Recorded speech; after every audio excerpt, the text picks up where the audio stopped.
Anyone around here have a little bit of emotional baggage? Hmm, I'm raising my hand. We all have it. What are emotions anyway? Energy, right? Sometimes those emotions come in and they go out, and other times they just get stuck somewhere. Sometimes we know that, and sometimes we don't. This week, we speak with Nina Glazer, and she talks to us about a modality to release trapped emotions based on the emotion and body code process that was developed by Dr. Bradley Nelson. Absolutely fascinating. So let's strap in and go for a cool ride.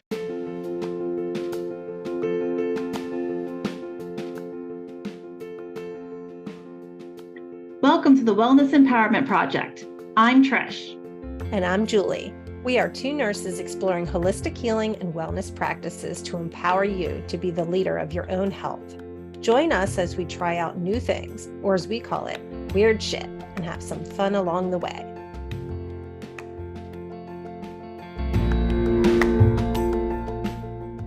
Today, we are meeting with Nina, who is an intuitive energy healer and artist. She's also a podcast host of the Fierce Inner Alchemy podcast. She has a profound passion for personal transformation, and she has been on her own healing journey for many years. She's on a mission to make the world a more beautiful place through her art and working with her clients. Nina is certified in several healing modalities, including emotion code, body code, Reiki, and belief code. On her podcast, she dives into all things practical and magical that help you on your personal transformation journey. Welcome, Nina, to the Wellness Empowerment Project. Hi, thank you for having me. I'm so excited to be here. Welcome, Nina. Thank you for joining us.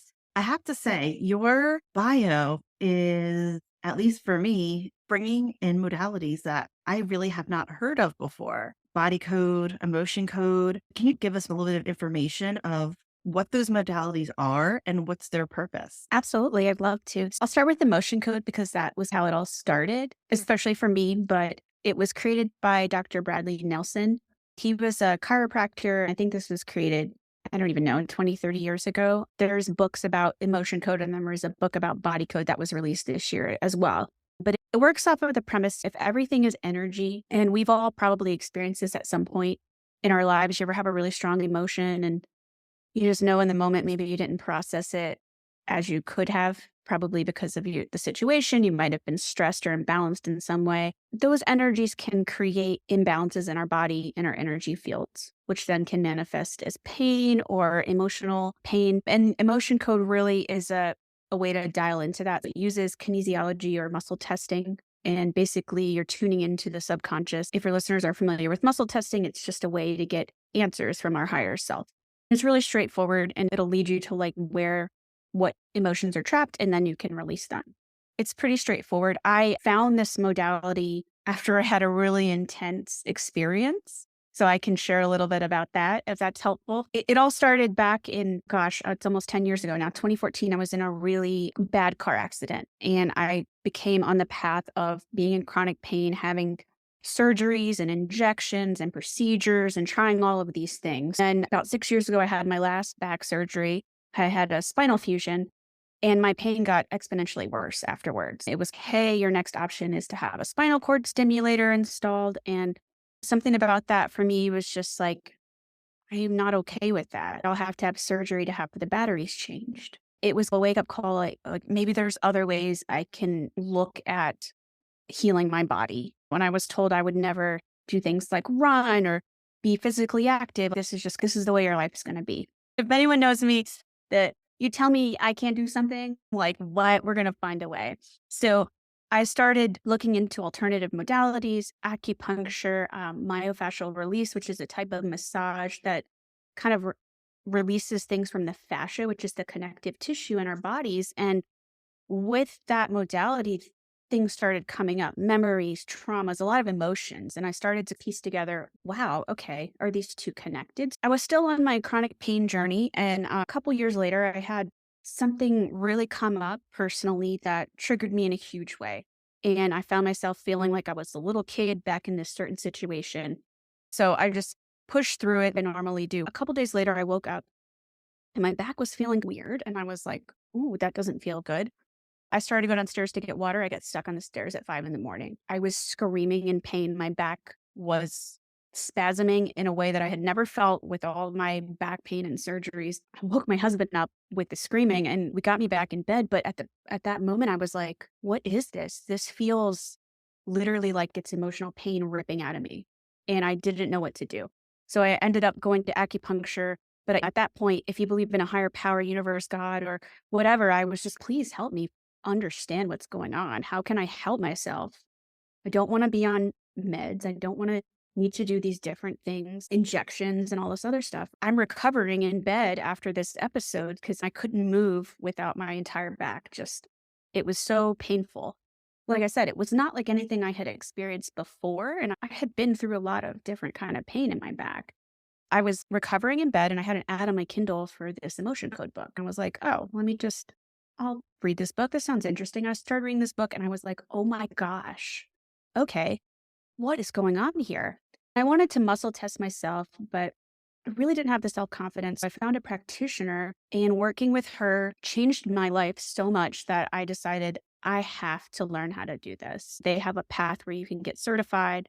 And that's just how I got started in it. It's been an amazing journey being able to see the changes in my life, and my loved ones, and then to work with clients using this modality. So that's it, the nutshell. What an amazing story. Can you tell us a little bit more about how the muscle testing is incorporated and what information do you get from that to guide your treatment options? Yes, it's really straightforward. I like to use a ring and ring with clients. If people are starting to learn how to muscle test for themselves, I think just the side note, the best way to do that's the sway test. You can Google YouTube videos. It's extremely helpful and gets you in the mode of doing it. But when I'm working with a client, I bring a little bit of woo into what I do as well with the Reiki and some other intuitive gifts that I have. But my first step is to connect to their energy field. I'll tune into that. We can do all of that with intention, which is really beautiful because our minds are so powerful. I'll make sure that we're connected. And I do almost all of my sessions distance. I'm serving as what we call a proxy.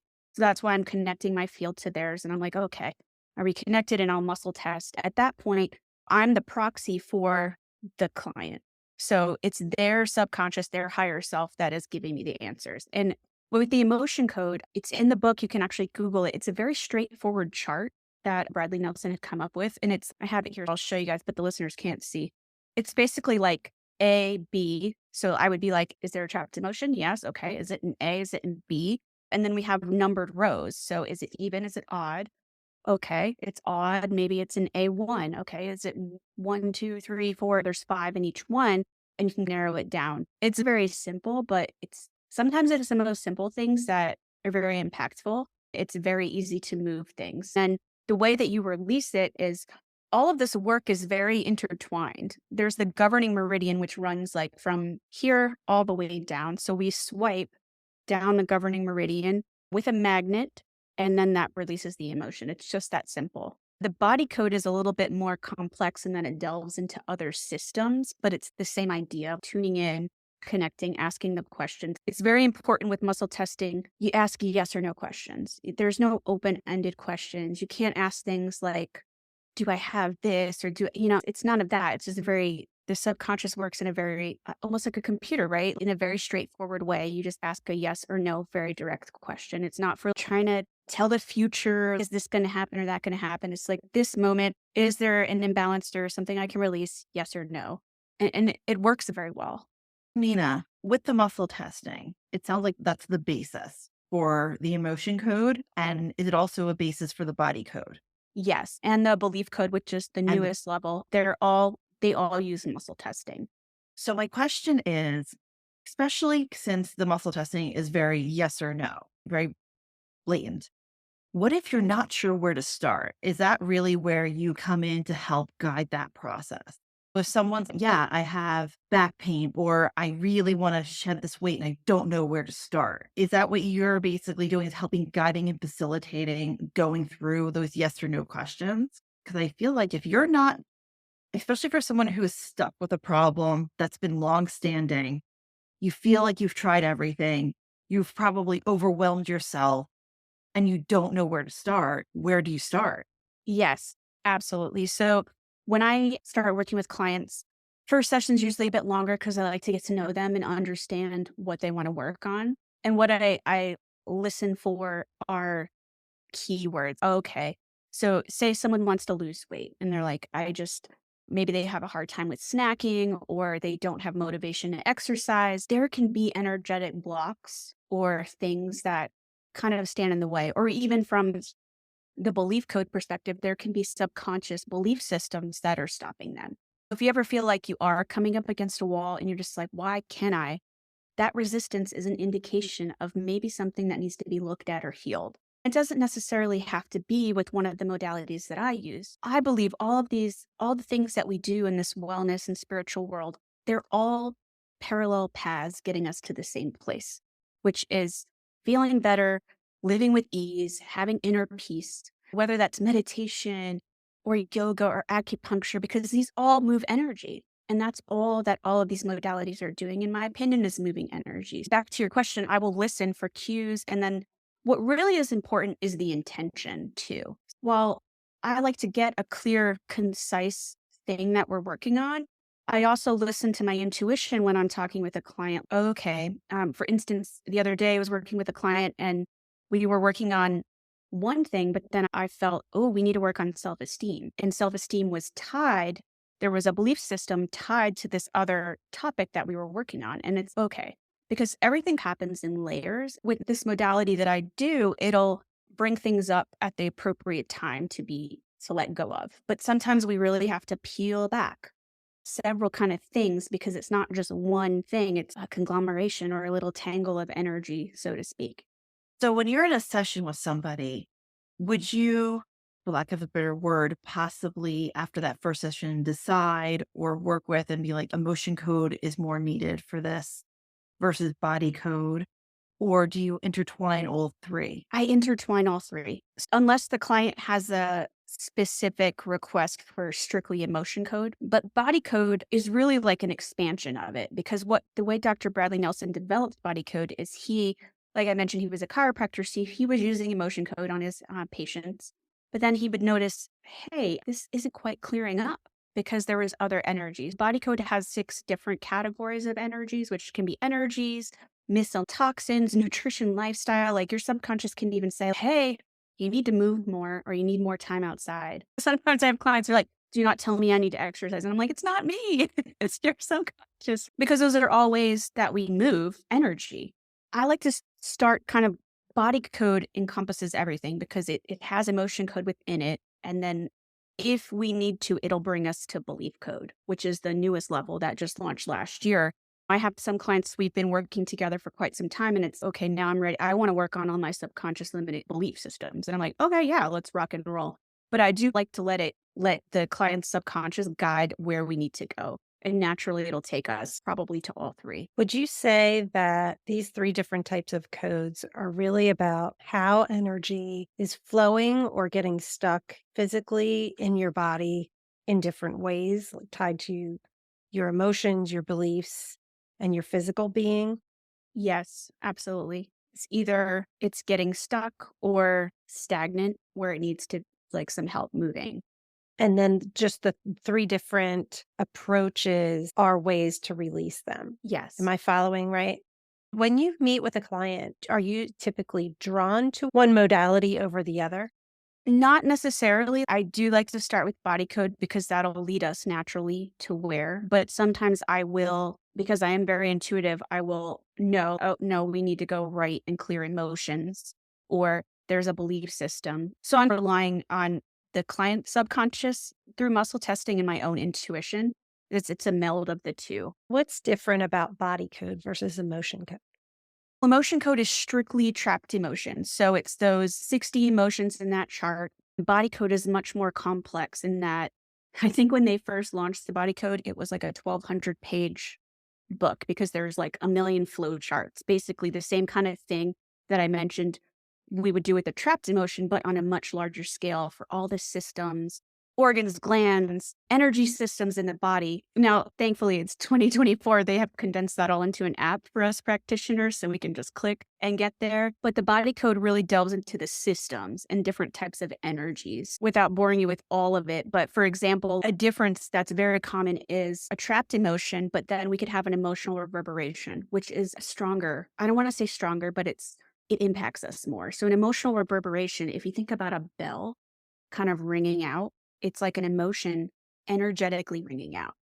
It's very common for us to have these because if we're stressed or imbalanced in some way and we can't process this energy, it'll stay with us. If you ever think about certain emotions that, we all have those things that we're prone to feel. Maybe it's insecurity, maybe it's anger or an anxiety. That emotion energetically could be vibrating and it makes it harder for us to move on because we're resonance like attracts. So we might be more likely to feel anxiety if we have that reverberation. And there's hundreds of imbalances within the body code. Something that we like to say too as practitioners is anything can cause anything. It could be like a muscle in a bone in your foot that's misaligned that's causing a headache, which to my logical mind makes no sense. But I've seen it happen with clients where we clear something and then the issue is gone and it's okay. Everything really is energy and it impacts all of our systems differently. As you were talking, it really sounded to me how we propose manifestation works. The theory behind it is that our cells are vibrating at a certain frequency. But if another cell gets closer to this other cell, they start vibrating at the same frequency.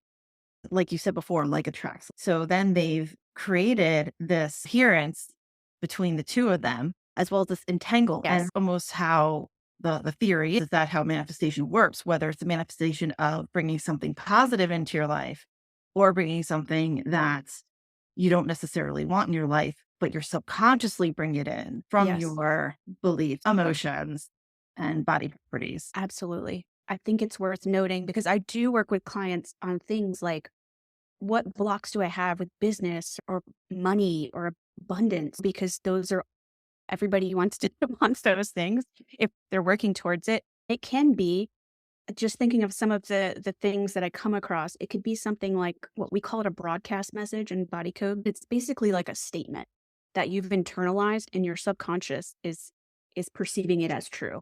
We are a radio tower. If we think about this like attracts, like you said, we're subconsciously sending that out. So it can have an effect on the things or situations that we attract. It can have an effect on the way that we perceive things. And one of them that comes to mind is I'm unworthy. It can affect the way people react with us. And that's just one of those. There's a whole category of mental energies that we can have. It's worth noting that because I didn't say this yet, but emotions, since they are energy, they can also be passed along. We can inherit. I don't know if that's been proven scientifically but we all have heard of generational trauma and how it travels through. I've actually seen that with clients and in my own experience as well, where what happens in the emotion code with emotions is at the time of conception, they're passed on energetically. When we think about all these little emotions like little balls, we have tons of room in our energetic body for these so we can carry them. It reminded me of I'm sure you've heard of it, the mice study with the cherry blossoms, that there was these mice that they had smell the cherry blossoms. They had two groups of mice, but they had one group that every time the cherry blossom smell, there would be like a trigger that frightened them and scared them. What ended up happening was those mice reproduced pretty quickly and easily. So those mice that were getting triggered negatively with cherry blossom smell, they produced some more mice and they realized that those mice, when those cherry blossom smell came, would basically run away and be very scared. It actually, I think, happened to the grandchildren of the original mice, and I think even the great grandchildren of the original mice in that study. That is one study that actually looked at how emotions can be passed down. Yeah. And we can, with the belief code, we can also inherit beliefs too. So I'm sure everyone can relate. If not in your own family, you've heard people say it. Think about, I think money's the easiest one, right? When people are like, oh, we're not that kind of family, or these bad things always happen to us, or we're not those kind of people. Those are all beliefs and we can pass those down because ultimately, is that true? Who decides that's true? It's energy. And if we're all creating reality, why would we think that bad things are going to happen? We're literally attracting it, like you said, because we're matching with it. And those can be passed down, which I find fascinating. I've had a lot of those passed down, especially if your family has a line of trauma or other really intense things. We can tend to carry that. I've seen that with clients where we are releasing a lot of ancestral or generational things that maybe we've inherited and we're carrying. Is it more challenging to untangle that when you're working with somebody and they may not necessarily have a specific event that they can point to? Is it more difficult to uncover that because they may not necessarily have that specific experience that is creating this trauma? No, actually, because it's energy. When it's ready, subconscious will bring it up just the same as if it was their own trauma. And what's interesting about this modality is that sometimes I'll use emotion code, for example. Say we're releasing an emotion of anxiety. The things I do as a practitioner when I'm working with a client, I ask, do we need to know anything more about this? And sometimes the subconscious will say yes. And it might give me an age. It might be like anxiety, age 22. And to this day, I am still, I should not be surprised by this, but I am because I'll be like, okay, is this going to make any sense? Like, I'm like, where are these? And then the client will be like, yeah, I know exactly what that is when we release it. And I'm like, okay. Sometimes the subconscious will bring forth memories for clients. Even if I don't have the age, I'll say, oh, there's a helplessness trapped emotion. And they have a memory come up. So what I like to tell them is, hey, if a memory comes up, that's your mind letting that's what's going. But that doesn't always have to happen. Most of the time we can just let things go without having to talk about it or even know what it was because it's just energy. That's what's really great about this because you don't have to sit there and relive it or anything like that. I do have some clients that like to talk about it and I'm here to support that.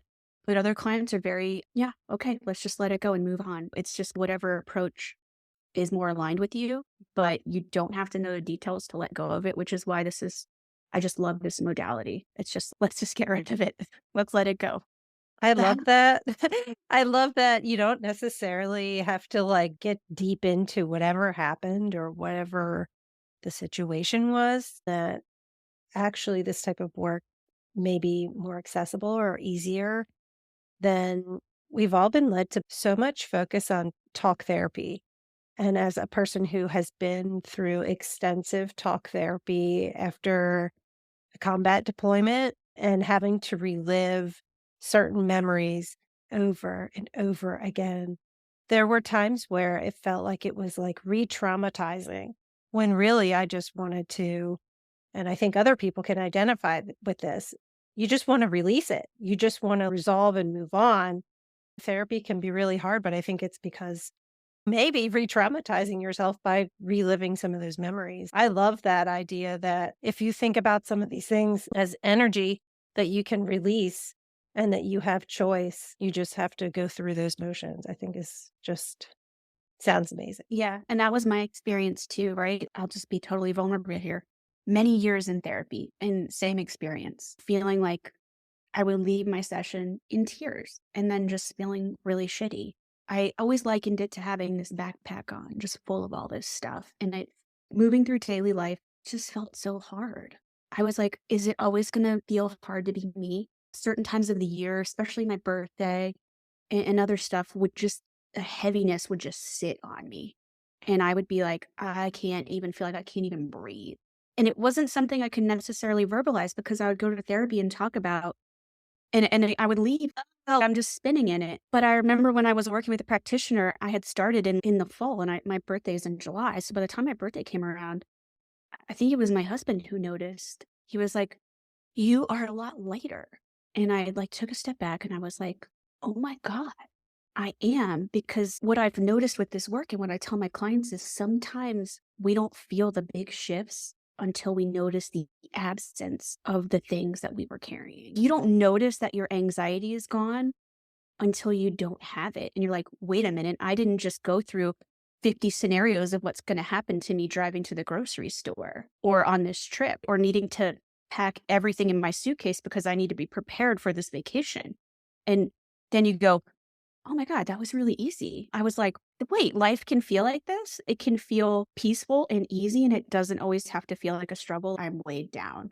I totally resonate with what you said. And Not to knock therapy, it absolutely has a place. It's just where in your journey, there's only so much, for me, only so much talk processing I could do without just putting myself back in it. It's a tub of paint. I get in and then I'm like, I'm all covered in it and I can't get it off. And then I'm just walking around with it. But from an energetic perspective, especially when you're ready to move on from it, it's, "Oh, okay, I'm just taking things out of this backpack." And then it's, "Hey, I don't even have a backpack. I'm just walking around free." Nina, thank you for sharing the rest of your story. I was hoping we were going to get back into that. But just for some more clarity, so it sounds like after we identify the issue and go through that process with you and with the body codes, emotion codes, belief codes, how are we releasing?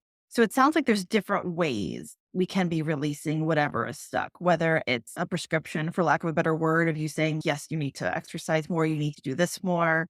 You mentioned a magnet before. What are some other ways, and how would that magnet even be implemented from a remote session? Yeah, that is a great question. And I'll preface, let me see where I can start here. So, in the Emotion Code book, if anyone checks that out, Dr. Bradley Nelson talks about the magnet, and it's literally like you're swiping down your governing meridian. So, for those that can't see us, I like to start when I'm working with clients, top of my head, and you just go down.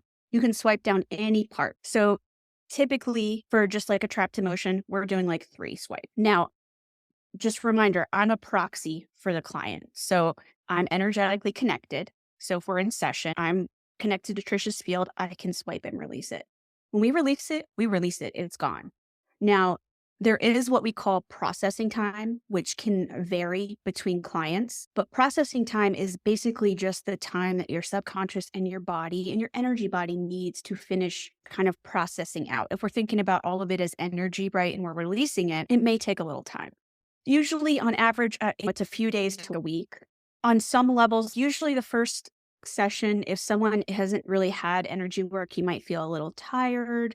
A lot of my clients report feeling lighter, but the beauty of it is once we release it in the session, it's gone. Your energy body is just working through getting homeostasis without these extra things in it. The magnet is part of that. But what also that I have found, I no longer need the magnet, because what's really important in releasing is intention. He talks about that in the trainings. I don't know if I can't remember if he talks about it in the book, but eventually you get to a point where you don't need the magnet. And I remember thinking, whatever, I'm always going to need a magnet. And now I don't. It's just funny because I'm like, oh, but sometimes intuitively I feel drawn to pick it up with a client. I just go with my feeling in the moment. But to answer, hopefully answer the question fully, you do swipe. I will say for inherited imbalances, for some reason, we have to swipe 10 times. It can look a little crazy in a session. I'm doing all this swiping. And some clients feel aligned to do it with me. It really depends on the person, whatever you feel. The most important part with any kind of healing modality is that you believe that it'll work, because our minds are very powerful, and you have the intention that it'll work. It really matters, because I have had clients where they referred to me by someone else. I can tell they're just like, oh my gosh, this is just BS. And we do release this stuff. We get a little bit, but basically that's a resistance. We can work on clearing that too, because anything that we come up against, we can clear. I was wondering about resistance, and how do you ever come across people who really they don't have that intention, or they're either afraid to release something, or how do you uncover that? So I did have that early on. I would have some clients that were like that. That's why I mentioned that. But now I have aligned in the type of client that I want to attract. I attract those that are ready to let it go. They believe in it. But that being said, there are hundreds, probably thousands of emotion code practitioners and belief code practitioners out there. So we all have a different way of doing it. I might be a little more woo woo into the spiritual, and then someone else might be very matter of fact. This is what we're doing step by step. So it's really whoever you feel aligned with and called to work with. But I have had clients where, but it comes up organically. Oh, there's a resistance to healing. And then it turns out there's energy or belief systems around that, because whether it's programming or inherited or suggested to them, they have picked it up, and we can absolutely release that as well. One thing I wanted to go back to, because I forgot to say earlier, is what's interesting about, I mentioned the nutritional or lifestyle categories. We can't actually release anything like that. That's all the client. So your subconscious makes the recommendation and I just pass it along and I'll put it in the notes. But if there's nothing to clear there. If activity or movement, even things like creative expression, creativity can come up as a need. Maybe someone is having a need for expression and it's your subconscious says, hey, journaling or dancing would help. I will pass it along, but it's ultimately we have free will, so we can choose to go that route or not. But I'll just be the messenger and pass it along. How long does someone work with you? Is it usually just like 1 or 2 sessions, or is there like a series that usually is went through? I'm sure it probably varies, but it sounds interesting. It does vary. I offer packages for clients that want to work on a set. So usually people will come with a certain goal and we might work together for 5 to 10 sessions and then they'll kind of book as they need. But then I also have long-term clients who are really very sensitive to energy and are like, hey, I know I have something to clear around this. Let's work on this. So it does vary, but I would say at minimum, usually we're working together 4 or more sessions, just because there's certain things that I recommend that we work on. And we didn't talk about this at all, but there's something called a heart wall. Our heart has its own neurological system and all of that. We can actually trap emotions and build what's called a heart wall. It will be full of emotions. And I don't even want to tell you how many sessions it took to clear mine, but it does take on average 3 to 5 sessions of working on it to clear it because we have to do it piece by piece. So looking back on your own journey, what did that look like? Did you just start by yourself or you found a practitioner to help you? I wanted to start by myself, but my self-confidence, my self-esteem, I had a lot of stuff in that backpack that I mentioned that really prevented me from trusting myself. I did work with a practitioner. We worked together on a lot of the things that I've mentioned, and then as well on my heart wall. And as I worked with her, I started to notice these changes. The heart wall was one of the biggest ones. If we have a heart wall, it can make us feel closed off from people, maybe like we don't want to connect, or I likened it to me being angry at the world and not able to access love and joy. I love meditating, and I remember doing like a Joe Dispenza meditation. It's like energy centers, I think, where he talks about going into your heart and feeling love and gratitude and all these things. I was like, this is a freaking struggle. Like I'm having to think of my dog. Let me feel this joy. Through the emotion code, releasing my heart wall, I ended up doing that meditation again. They talk about when you say your heart gets cracked open. I was like, oh my gosh, I understand now. I can feel love for others, compassion for myself in a way that I had never been able to access it.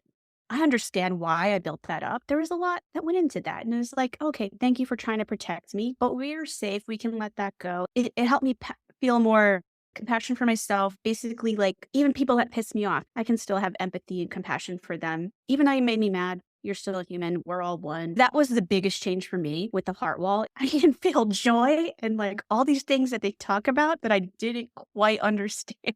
Was that heart wall similar to the magnet passing, or were there other components to releasing that? No, it's exactly the same. It's just we set the intention to clear the heart wall because typically as adults, we probably have good amount of emotions in there. So you can only clear so much at a time. That's why it takes on average 3 to 5 sessions to clear a heart wall. I like to work that into a session with a client. We'll work on the other stuff and then I'll be like, okay, let's work on the heart wall. But some practitioners do offer just heart wall clearing. I actually do as well. But it works exactly the same. It's just the intention of what is the subject matter that we're focusing on. Do you need to do maintenance for that? It can come back. Mine has come back a couple times. I'm going to be honest. What's interesting is with this work, I've become attuned to when it does. And just to be I've had some very intense emotional things happen that I could totally understand. All right, that's why it came back. But it would take, in my experience, it takes a long time to build it up to where it was. If I have it now, I can clear 2 or 3 emotions. It's only come back, I think, twice maybe. But yeah, so it can come back, but you may be aware of it. I was like, wow, I'm really annoyed with that person. And I was like, do I have a heart wall? I have another practitioner. We will work on each other. I sent her a message. I was like, can you check and see if my heart wall's back? And she's, yes, it is. I was like, I knew it because I felt it. I felt myself closed off a bit. I find it really beautiful that I'm able to tune in like that and be able to feel it when I feel like I spent so much of my life just in survival mode, very cut off from my own body, my own feeling sensations, and the world. Now it's very much connected in wholeness that it feels like. You use that example of anxiety before, which I completely resonated with. You don't realize you don't have anxiety until you realize you don't have anxiety because you lived with it for so long. And in my own experience, it was very similar. I think it was in our teacher training. Someone asked, what have you noticed as a difference since starting your practice? And I'm like, oh, wait, huh, I don't have that anxiety I had anymore. But with that said, once you release it, you're probably a little more sensitive now with when things come up again. And you use the example about her wall, like you're able to tell when it starts to close off. I think that's a really huge piece of it. Because I think that so many of us have done so much work to get out and shift ourselves from an old energetic space and pattern that there is a lack of better word of normalcy for it to creep back up again, but also to know that now that we have this newfound awareness, we can nip it in the bud a lot sooner in the game. So we don't have to go back to the space that we previously were in. Yeah, absolutely. The way that I feel it energetically is when we clear that. For me, clearing all the things that were energetically contributing to that anxiety is it gives me space to actually go, oh, wow, that is a stimulus for my anxiety and I can notice it. It's what meditation does for me too. It puts a pause between stimulus and response. I think that kind of clearing things energetically, emotionally, whichever way you want to say it, gives you that ability to go, okay, that would have normally triggered me, but I'm cool. I can breathe. You can use your tools that you have because we all have a million tools to help us with these things. But it is great when you can clear the space, then you are aware. And I think it makes it harder for it to creep back up because the reason that it creeps back up or becomes overwhelming to us is because we may be so imbalanced or stressed that we can't process the emotions. But when we're more of a clear, we have space to process it, but not carry it. Do you have other practices that you use in your daily life that helps to support good flow of energy and keeping those emotions from getting blocked? Yes, I have basically built a spiritual practice, but also just like energy body. Like I love meditation and it doesn't have to be long. If I only have time for 5-10 minutes, that's what I'll do. If I only have time for a few deep breaths in and out throughout the day, maybe noticing the sensation in my body, feeling into my body if I feel ungrounded. Movement is a really big part of my life. I love to exercise and it doesn't necessarily have to be like hardcore exercise. I'll get up and go for a walk. I'll get on my bike, my indoor bike, yoga. Those are all things that help me move energy.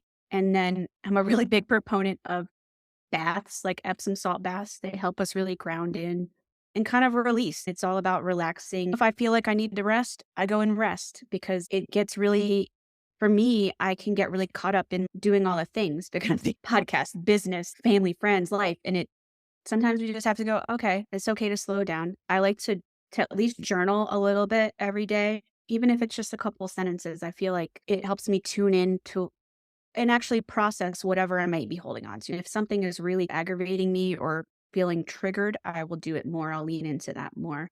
Probably going on and on. I don't do all of these things every day, but it's a vast toolbox of things that I've honed in on. But definitely the movement, the meditation. I really like spending time outside if I can, even if it's just 5 minutes in the middle of the workday, putting my feet in the grass. All of those things help me stay centered and balanced because sometimes it's hard being a human in these times, right?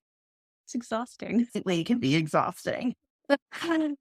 Nina, thank you for sharing with us today. I want to point out to our listeners, I think the main point of this whole conversation, and you said it best when you said to create a space where you can process your emotions and not carry them.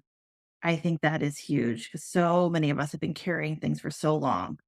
And there's a difference between carrying and then allowing the space to actually process and move through it. If someone's looking to move through, how could they contact you? Sure. You can visit me on my website. It's fierceinneralchemy.com. I also, like you guys mentioned, I have a podcast. It is called Fierce Inner Alchemy. Trish was actually on it, and that episode will be out soon. And that's just where I like to talk to people like you guys. What things practical and magical can we use on our journey? If you want to keep up with me on socials, my Instagram is Hey, it's Nina Glazer, or Fierce Inner Alchemy as well for the podcast. Thank you so much, Nina. We'll make sure that all of those links are in our show notes so that our listeners can get in contact with you so easily. Thank you so much. It was so great talking with you ladies today.